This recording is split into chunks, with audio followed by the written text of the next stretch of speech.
Hey y'all. Welcome back to another episode of JoAnna's Point of View. I appreciate you all coming back and joining me for another episode. I say another episode, but some of the things that I want to talk about today are really kind of repetitive because they're issues that are still continuing to go on. And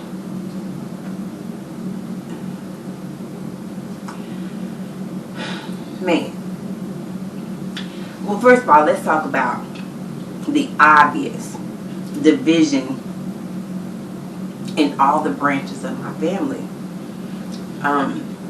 There's division between me and my parents. There's division between my son and his other parent, and that side of the family. There's division.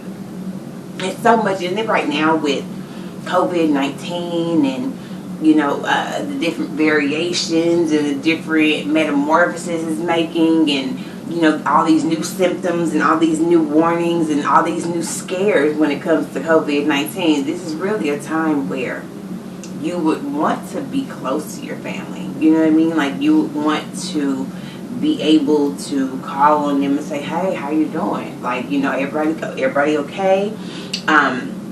You would want to be able to safely get together for certain occasions and be around each other for certain occasions without being awkward or just downright tense the whole time. And just like with COVID-19, I don't see an end in sight.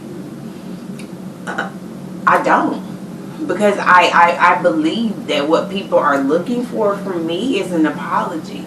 And I'm not willing to give it. Because I have not said anything wrong. I've not done anything wrong. I've not told a lie. So, me sticking by my moral code and saying, I'm not apologizing when I'm not wrong. If you guys don't want to look into yourselves and see the truth in my words, that's on y'all. But I'm not apologizing for speaking my truth. My truth may not be the same as someone else's truth. Matter of fact, it can be the same situation looked at two different ways, and you just wholeheartedly don't agree with my view of the situation. You cannot discount and disregard and say that my truth is dishonest because I see it differently than you. And if we can't agree to disagree and actually find the humor in the situations that I've talked about, because this shit is funny. Even this whole cover-up that everybody's doing, like everybody's closed ranks and, they have their little cliques and everything, and we're on the outside of all of them. You know what I mean? But if they can't see how them doing exactly what they're doing is proving my point and kind of reckon with it, because that's what it is. Unfortunately, it has become a reckoning in my family, and a lot of people do not like the reflection that they're seeing in the mirror that I'm holding up in their face. That's not my fault. These are situations that I would say I've kind of gotten over it. Like, man, it was fucked up at the time. It left scars. But if I think about it in my comedic mind, which is where I'm trying to keep my mind, because God, the world is so heavy. In my comedic mind, if I can find something funny in that situation, I'm going to talk about it. Because I believe other people are going to find some funny shit about that situation too. They're not laughing at y'all. They're laughing at the situation and the story and the way I'm telling it. No one's making fun of you guys. No one's judging you guys. If they are, I'm not aware of it. No one's telling me that they're judging you guys harshly on what I'm saying. Most everybody that I've spoken to have done exactly what I said. Seen the humor in the shit. Be like, girl, that shit was funny as hell. That's what I want. You know what I mean? Laugh at my pain. Kevin Hart made a whole hour special about the subject. Laugh at my pain. That's all I've been trying to do on my channel. But everybody else feels like, I've been shooting slugs. I haven't. I haven't. Shooting slugs. I can't help the part you played in my story. But it's mine, and it's mine to tell. And the people that are listening, just like me, think that shit is funny. Y'all should laugh too. But repeating the behavior that started the problem in the first place, that's not the way to end. That's not the way to respectfully and cordially end a problem. By doing what you've been, that's the definition of insanity. Repeating what you've constantly done over and over, expecting different results, that's just crazy. I don't want to be a part of it because I have enough things in my own life, my home with my 2 children that I am the sole parent for. Matter of fact, I feel like I am the sole relative for. I have enough to deal with. We doing homeschool. I didn't go to school to be no teacher. They didn't give the parents an option to have like a summer course or ways to talk to children, and I am having the hardest time. My children are 16 and 8. They're in 2 totally different parts of their lives. My 16-year-old is, growing up. She's maturing. She has a job now. She, that's the level that she's on at 16. My 8-year-old still thinks that all things Pokemon and Beyblades is the shit. And he will not hear an argument contrary to his belief. He won't even hear it. But I'm dealing with 2 different age groups, and when they have issues with their homework and I have to jump in there, I have to then put myself into 2 different mind frames that I haven't been in over 20 years. I have a lot to worry about. You know what I mean? Like, I have a lot more shit to worry about than if someone's feelings is hurting because I told a funny story about them. That was true. And they took it like a slug. I can't help how you take what I talk about. I would hope that you would kind of take it and be like, yeah, that was a little fucked up. I should probably try to correct it. Instead of being like, I cannot believe she told people that. Why would she tell people that? I can't believe she would tell people that. It was funny. I'm a comedian at heart. I'm gonna tell it. I tell my own shit. Do you think some of the things I talk about myself doing are flattering to me? Not all the time. But if it's funny, I'm gonna talk about it.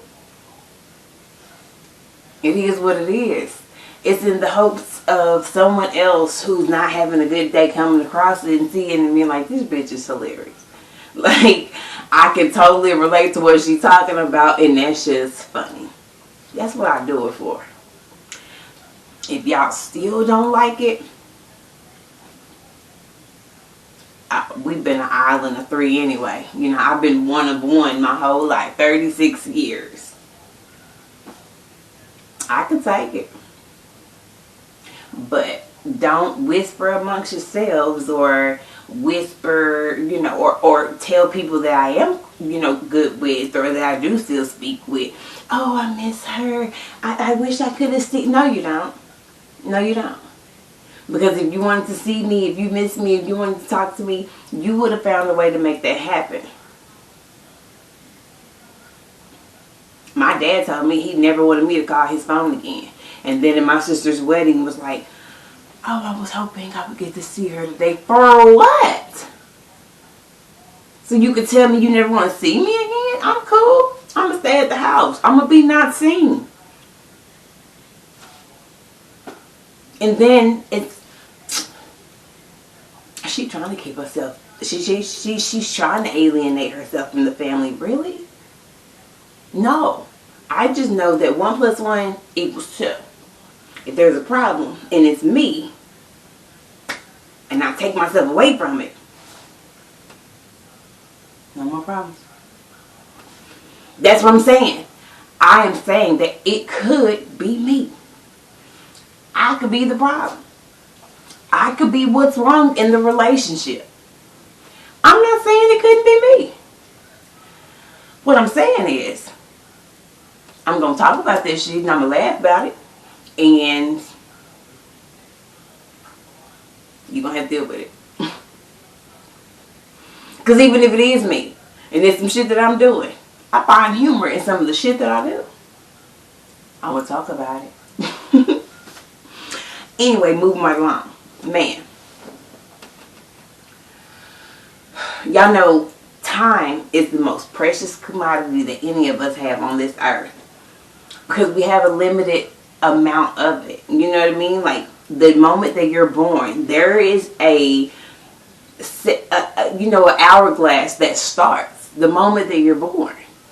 And you only have the amount of time that's in that hourglass. When it runs out, you're done.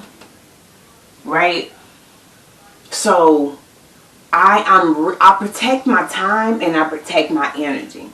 I don't hold too many phone conversations because people like to dump their issues on me. And I'm an empath. I'm empathetic. With the things that other people are feeling, I feel it, and I feel it so deeply that it hurts me sometimes. Because I take on those emotions and the other person's like, oh, thank you for listening, man. I feel a whole lot better. And then I'm left feeling like shit for a week or two. I can't do anything with that right now. You know what I mean? So I try my hardest to not have phone calls. Like, if you need to talk to me, if you need to say something to me, a text message is the best way to get it across. If it's something that's in that text message that seems to be a misunderstood or a misunderstanding is brewing, I will be responsible enough to pick up the phone and call you and be like, okay, wait a minute, I think you might have misunderstood that, so let's talk about it. But bar that not happening, I don't ever want to be on the phone. I don't like being outside. If I'm not outside to smoke a cigarette, check my mail, or go to the store, I'm not out there. I'm not sitting outside with the neighbors, kicking and all that stuff. Nigga, the corona's outside. And it's still cold in February in Texas. You know what I mean? Like, my socializing has went from life of the party to not even at the party. Matter of fact, it's went to 75% of the time not being invited to the party. And I'm fine with it. Don't even invite me. That way I don't have to think of an excuse to give you for why I can't go. Or why I can't do it with you. But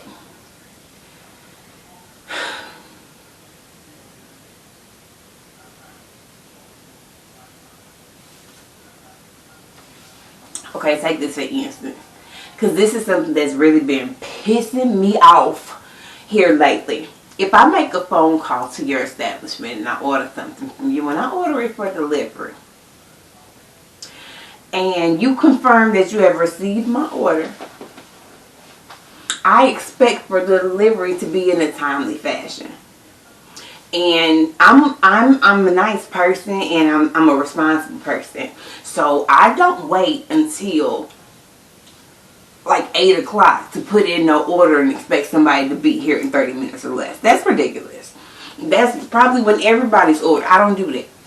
I'm the person that as soon as the business is open, I'm going to put in an order and say, I need you to deliver this to me.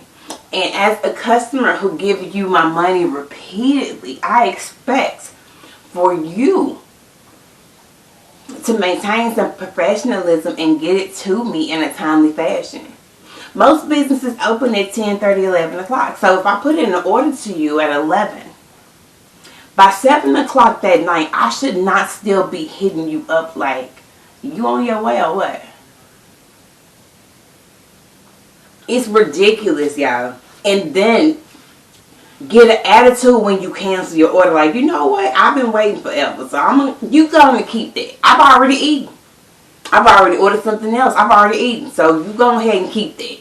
And, better luck next time. Maybe we'll try it again in the future. But when you do that, they're mad. I done spent all my time preparing this daggum food for you and getting a ride and, doing all this so I can bring it to you, and I'm on my way and you telling me never mind? But I ordered it at 11 a.m. It's 7 p.m. 8 p.m. No, I don't want it. And if you started cooking my food at 11 when I ordered it, I for damn sure don't want it at 8 o'clock. That shit ain't even warm no more. That's the way it is. Don't get an attitude with me for taking my business elsewhere because you are a bad business owner. That's not on me. That's on you. I'm a customer. When I contact you, I do so with a full heart. I'm always polite. I don't deserve to be waiting 8 hours for my order. And then to have to deal with your attitude when I cancel the order.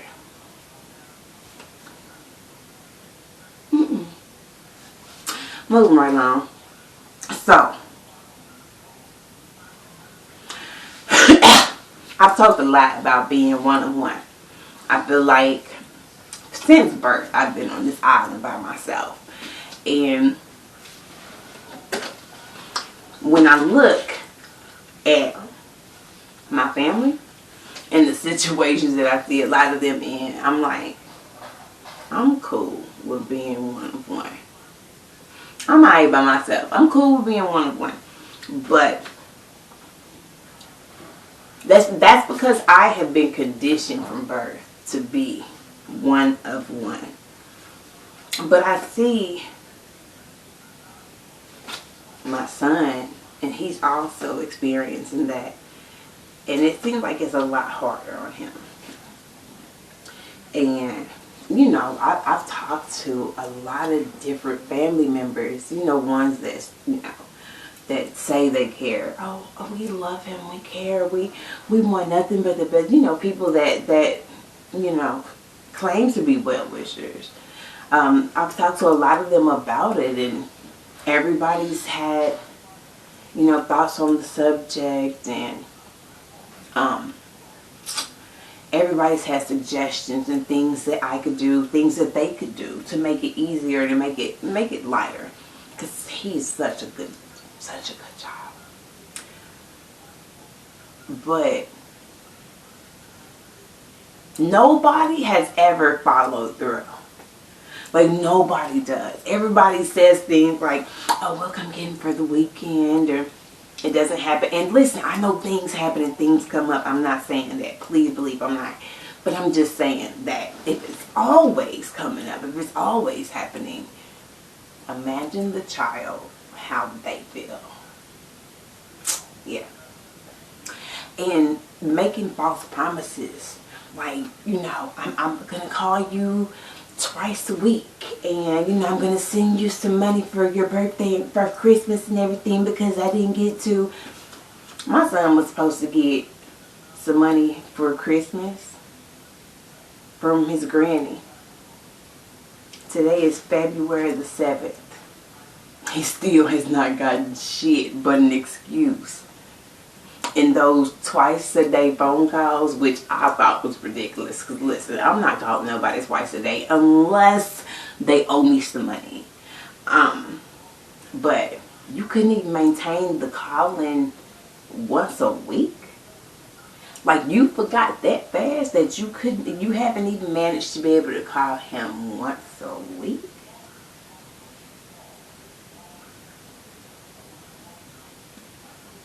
It's hard having somebody that's so lovable, and so deserving of all the love in the world, and to have to watch them repeatedly just not get it. That's hard. And I hope that some of you people that claim to care, that claim to love him, I hope some of you guys are convicted by this. because y'all are leaving a child behind. And it's noticed, it's felt, and coming from me, it's internalized. You start feeling like, why am I not good enough? What is it about me?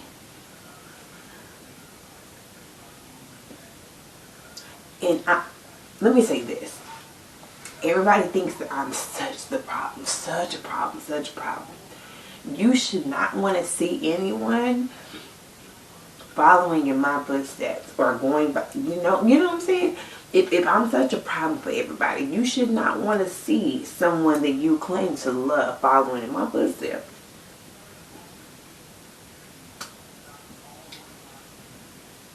But again, I'm one-on-one. This is an island, and it has been. I'm cool with it, but I'm 36. I'm not 8. Think about that. Well, y'all, this has been another episode of JoAnna's Point of View. I appreciate you all for coming, tuning in, watching, all that stuff. Come back next week. There'll be another one. It's going to be a lot more funny because I plan to have a lot of fun this week by myself, but watch me. I'll be back, y'all. Have a good one.